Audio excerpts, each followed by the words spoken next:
We have a ton of work to get done today. The weather this week is really nice, and so we're trying to get a bunch of stuff done before it gets cold. We've had a couple of just really light frosts that haven't really done any damage, but I have a feeling we're not gonna get quite so lucky in the future. I have a whole bunch of herbs that I'm wanting to take inside today. I have peppers and basil out in the garden that I wanna bring in. I have a soil sample that I wanna take. Cody wants to move Hero. We also have to do a bunch of composting. And I even want to mess with some dried teas inside if I have time. Oh, and I also have to plant garlic. So there's a ton to do. Hopefully we can get it all done. Hey, just something real quick here for the kids. Somewhere later in this video, Izzy does a pretty cool stunt in the background of one of the shots. Once you see it, comment below what it is, and you'll be entered to win a prize. And adults, don't worry, there's gonna be a giveaway later for you as well. I came out here the other day, and to my surprise, all of my herbs have gotten a second wind, and I can get a whole other picking off of them. I think it's just the cooler weather and the rain that we got just completely gave them a new life. I'm so excited because this year I grew more herbs than I ever have before. I already preserved a ton of them. A bunch of them are in my sauces and stuff on the canning shelves. And then I also just dried a bunch more and crushed them, and I'm gonna just be using them for seasonings and teas and stuff.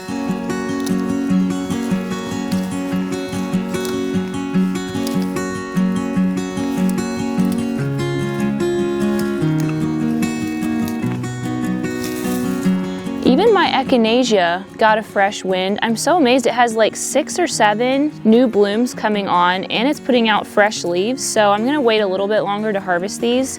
This is also very exciting. I didn't know if I was gonna get very much lavender this year. Okay. My apple mint, which had completely died back with the drought, totally is just like a bush again, which is really awesome because I definitely didn't have enough for the entire winter. The more you keep your herbs trimmed down, the bushier they get. So never be afraid to just cut them all back. I do this all the time.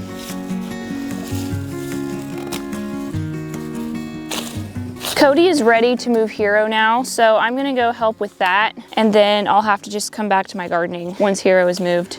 Hero's been up in this pasture ever since Maddie left, partly because once she left, he actually got out of the pasture that was in the back. I found him up here one morning.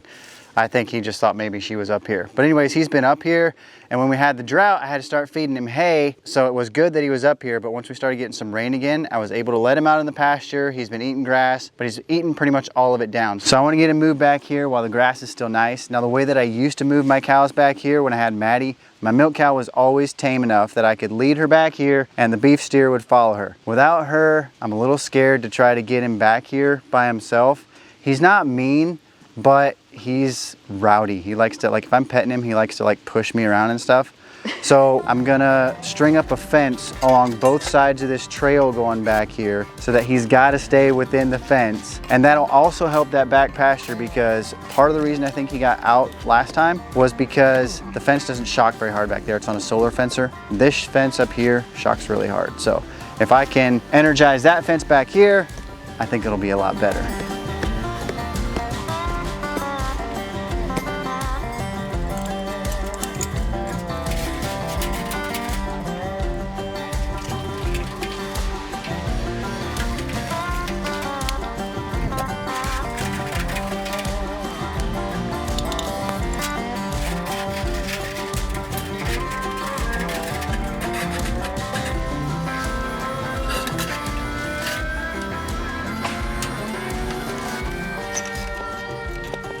Fence looks a little sketch, but it's just going to be temporary, and I think it'll do the job.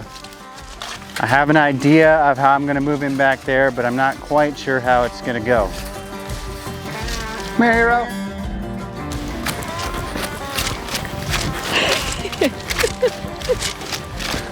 Come on, buddy.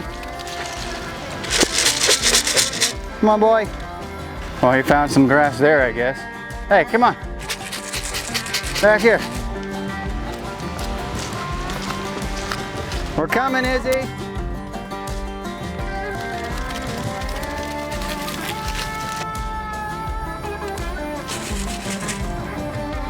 There you go. Now I just need to get some water back here. He has got a lot of grass back here. That'll last for several weeks at least. All right, that's done. Now we can go back to the garden. Now we can breathe again. We love seeing our animals live and eat as naturally as possible, and that's why I'm excited to tell you about the sponsor of today's video, Sundays for Dogs. They make dog food that's made with only high quality human grade ingredients. Think mostly meat with fruits and veggies. Not only do they start with nutritious ingredients, but they also use an air drying process that preserves more of those nutrients than your conventional heat and pressure method that's used for your common kibble style dog food. This air drying process also means that it's easier to store, no refrigeration or preparation required, just pour and serve.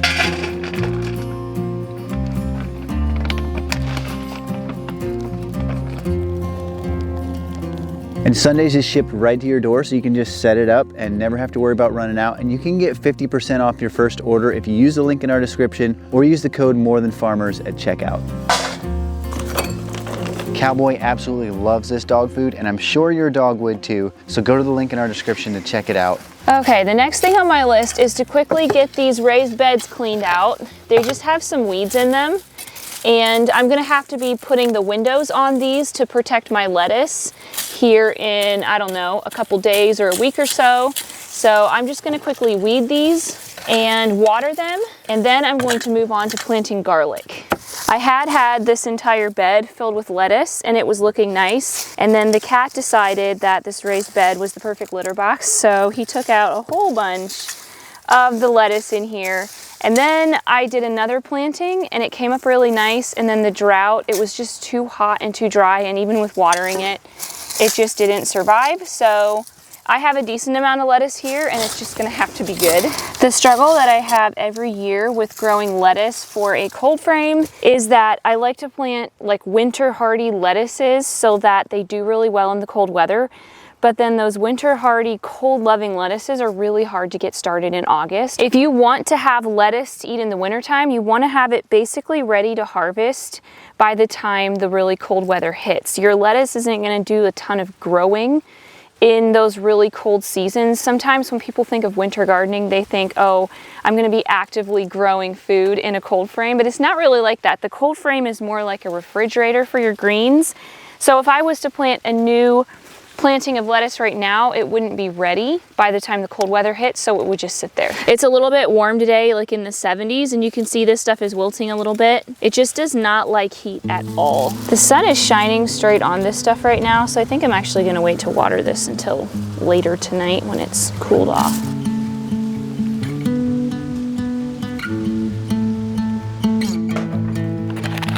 The next thing on my list is to plant some garlic. It's kind of fun to be planting something again. I got this garlic from Berlin Seed Company. I just ordered it. It came in the mail very quickly, actually. I got 1 pound of German Extra Hardy. It just sounded like a really good variety of hardneck garlic. I smell dog poop. Am I sitting in dog poop? Ah! Planting garlic is pretty much a no-brainer. It's very simple and straightforward. You just want to break open the whole bulb of garlic, and then each clove gets planted individually. You just want to be sure to put this part right here down, and then this where the shoot comes up, you want that to be pointing straight up. The reason I'm doing fall garlic this year is because my spring garlic just didn't come up. I planted this entire bed in garlic like a month ago, and not a single one has germinated, and I'm so confused. I've planted spring garlic for years and never had this issue. I'm just gonna put this up here in this front garden, that way I can watch it through the winter time and stuff. It'll be nice to look out here and see something green. I thought about planting this in a raised bed, but I was a little worried about it possibly freezing because it's like in a container rather than in ground. So I'm just gonna put it up here just to be safe. It'll probably be fine. I'm just not gonna take any chances. I'm gonna space these garlics about 4 inches apart. Nothing too picky. Once these garlics come up and have gotten a bit established, and then I'll just mulch them with leaves, and that'll really help to insulate them over the winter time, and these should get nice and green again at the first crack of spring, which is super, super fun to see.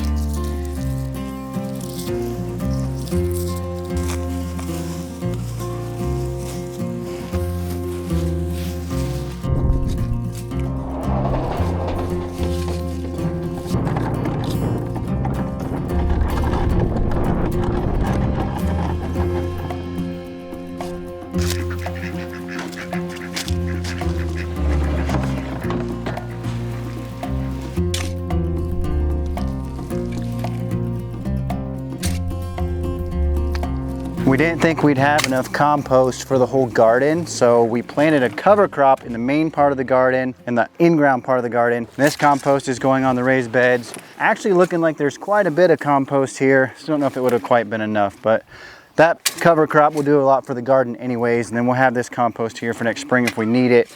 That pile over there is going to take a little while yet to get ready. Hopefully that stuff will be done by next fall. I really should turn it. I've never turned one of these big compost piles just because they're so big, but with my tractor and loader, I might be able to do it all right. There are some big chunks in here, but this compost is looking really, really nice. The thing about there being chunks in it is that is okay putting it on in the fall, because over the winter it'll freeze and thaw on top of the garden and it'll loosen up and break up and work itself into the soil.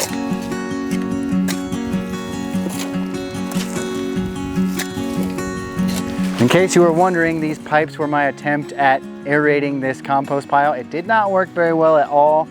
A lot of dirt got in the holes and they got squished and stuff. And the main thing that didn't work with it was then when I wanted to come in here to get a scoop of compost with my tractor, just tore these things up. They were in the way. They were like buried in here.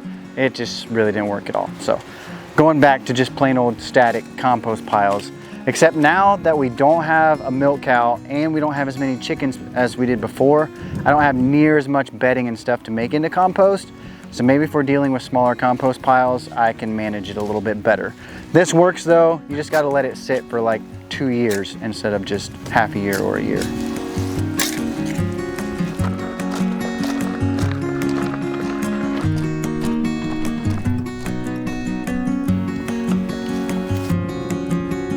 This raised bed right here wasn't very nice, so we're gonna put a lot of compost on it.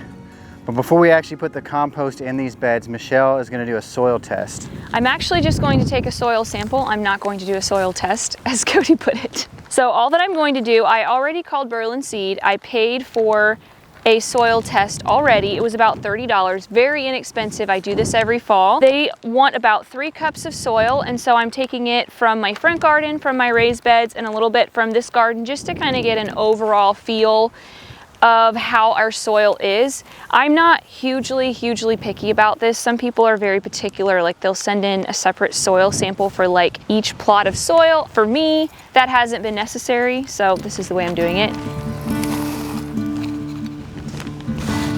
This cover crop is looking pretty good. I'm pretty pleased with it. It's a little bit patchy, but we didn't do a very professional job of scattering the seeds, so it's all good.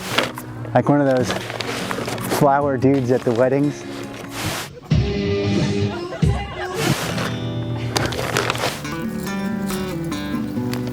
Within a week or 2, they will call me back, tell me exactly what amendments I need for my soil and how much.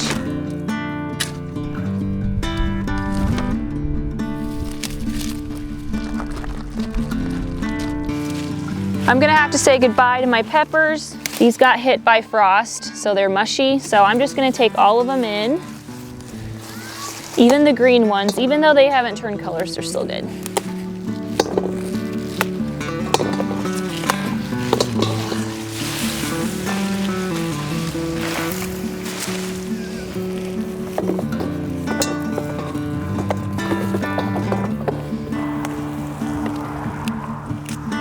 Time for me to pull out my basil plant. This thing is massive.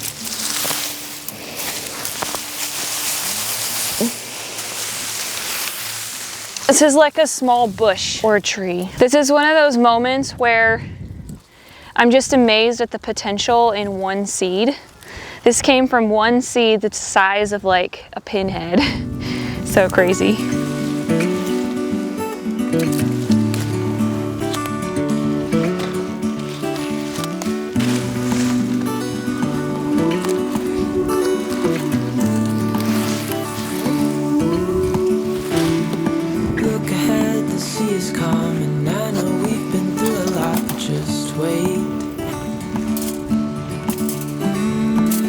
For better days to come and carry us like wind in our sails. Hold on tight, I can smell the shore that's right in front of us if we just hold on tight. This vision that I saw is getting closer every dawn. We are dreamers of the shore.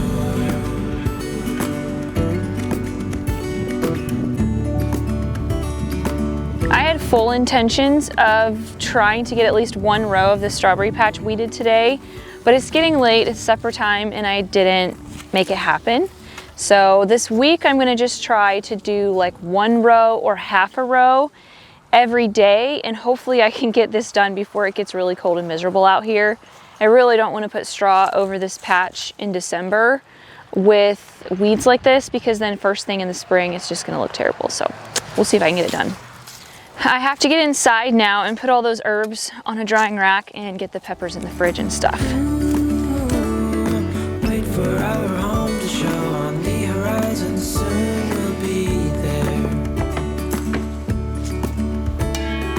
Hold on tight, I can smell the shore, it's right in front of us if we just hold on tight.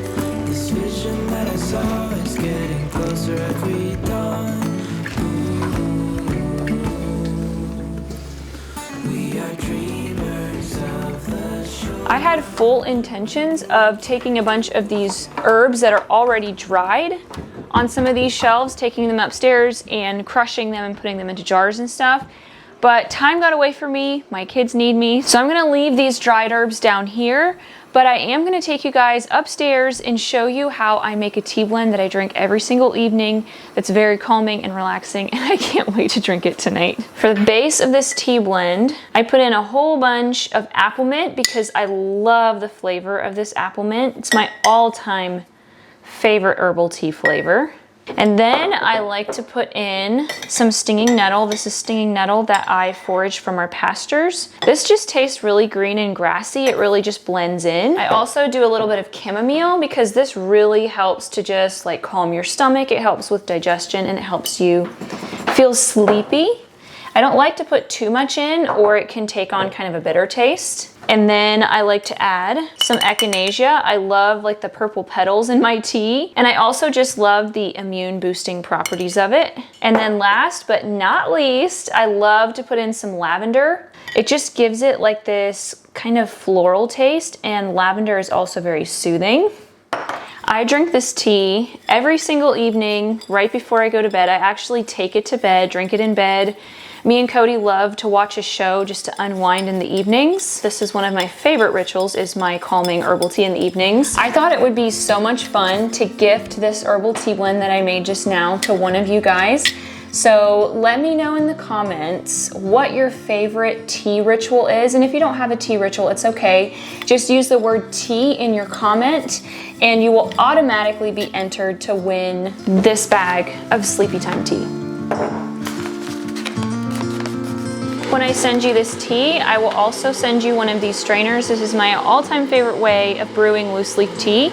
You just set this into your mug. I like to put about a teaspoon of honey. This is honey from our bees, so it's the very best. I like to put about a teaspoon of honey in there, and then a nice heaping tablespoon of tea. I like a nice strong tea.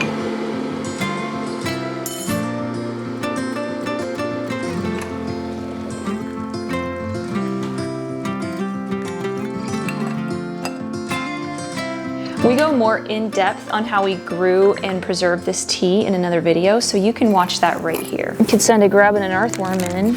You watch that backside all day.